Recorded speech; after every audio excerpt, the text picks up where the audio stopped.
Hello student, आज हम करेंगे पेज नंबर 69 का पता लगाइए, जिसका पहला प्रश्न है क्या कोई ऐसी संख्या हो सकती है जिसके मिश्र संख्याक निरूपण में कोई एक प्रतीक 10 या उससे अधिक बार आता हो।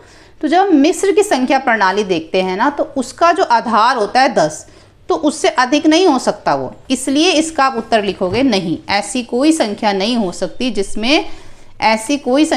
सकती जिसमें कोई भी एक प्रतीक 10 या उससे अधिक बार दिखाई दे। मिश्र की संख्या प्रणाली में जैसे कि कोई प्रतीक 10 बार आता है, उसे अगले बड़े प्रतीक से बदल दिया जाता है। जैसे कि देखो, ये जैसे ही 10 से देखो, यहाँ पे क्या हुआ, 10 पे हमारा ये प्रतीक था। अब जब से 10 से ऊपर गया यहाँ पे, तो प्रतीक बदल गया, फिर प्रतीक बदल गया। जैसे जैसे 10 गुणा होता जा रहा है, प्रतीक क्या होता जा रहा है, यहाँ पे बदलता जा रहा है। ठीक है, तो यही चीज़ यहाँ पे लिखी है कि नहीं, ऐसी कोई संख्या नहीं हो सकती जिसमें कोई भी एक प्रतीक 10 या उससे अधिक बार दिखाई दे। मिश्र की संख्या प्रणाली में जैसे ही कोई प्रतीक 10 बार आता है, उसके अगले प्रतीक से उसे बदल दिया जाता है। जैसे ही 10 से ऊपर जाता है, वो क्या होता है, उसका प्रतीक बदल देते हैं। उसके बाद दूसरा है यहाँ पर हमारा पेज नंबर 69 पे, आधार 4 की अपनी स्वयं की संख्या पद्धति बनाइए, 1 से 16 तक की संख्या को इसमें निरूपित कीजिए। तो यहाँ पर हमने क्या किया, अपनी संख्या पद्धति तो यहाँ पे बनाएंगे। तो सबसे पहले से 4 कई यहाँ पे घात 0 है, तो उसका मतलब 1 है, तो मैंने 1 के लिए ये वाला प्रतीक बना लिया। 4 की घात 1 का मतलब 4, 4 के लिए बना लिया। 4 की घात 2 का मतलब 16, 16 के लिए मैंने ये प्रतीक बना लिया। ऐसे 4 की घात 3, उसके लिए 64 के लिए मैंने ये प्रतीक बना लिया। और 4 की घात 4 का मतलब है 256, उसके लिए मैंने ये प्रतीक बना लिया। उसके बाद उन्होंने बोला कि 1 से लेके 16 तक लिख के दिखाओ। अब 1 ऐसे लिखेंगे, 2 ऐसे, 3 3 बार। 4 का प्रतीक मैंने ये बनाया था, तो 4 ऐसे। 5 कैसे आएगा, 1 और ये 4 और 1 5 हो गया। ये 4 5 6, 4 5 6 7, ये 2 बार 4 हो गया।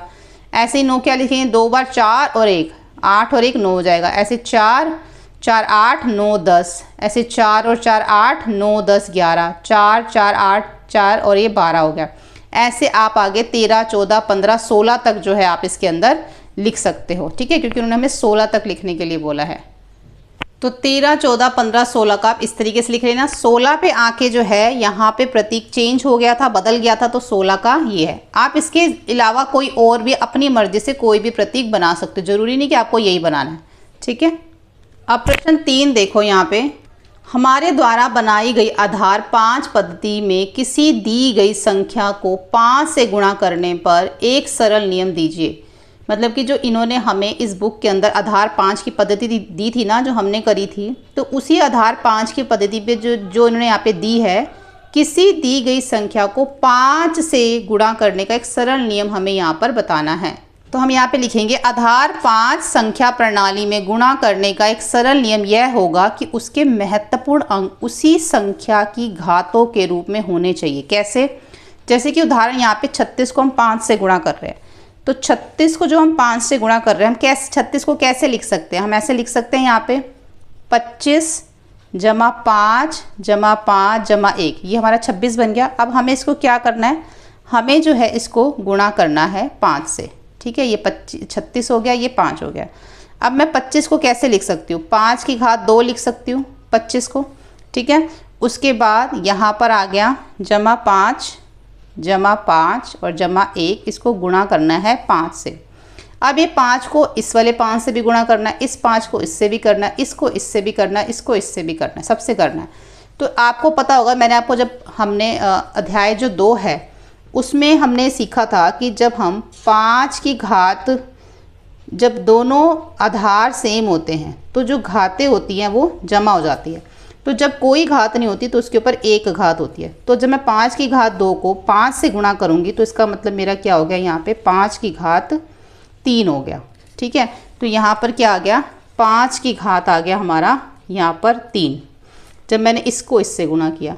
अब यहाँ पे भी 5 की घात 1 है, यहाँ पे भी, दोनों को अगर गुणा करेंगे, 5 की घात 1 को गुणा करेंगे 5 की घात 1 से, क्योंकि यहाँ पे हम घातों को कर रहे हैं ना, तो यहाँ पे घातें क्या हो जाएंगी, जमा हो जाएंगी। तो यहाँ पे क्या आ गया, 5 की घात 2 आ गया। ऐसे इन दोनों को करोगे, फिर से 5 की घात 2 आ जाएगा, और यहाँ पर है हमारा 1, तो 5 को 1 से गुणा करोगे तो 5 आएगा। अब 5 की घात 3 के लिए हमारा यहाँ पे जो बुक में हमें एक प्रतीक बताया गया था वो था हमारा ये वृत्त। 5 की घात 2 के लिए हमारा जो है ये प्रतीक था, फिर से 5 की घात 2 है, इसके लिए ये प्रतीक है, और 5 के लिए हमारा क्या प्रतीक था इसमें, त्रिभुज। ठीक है, तो इसको हम इस तरीके से लिखेंगे।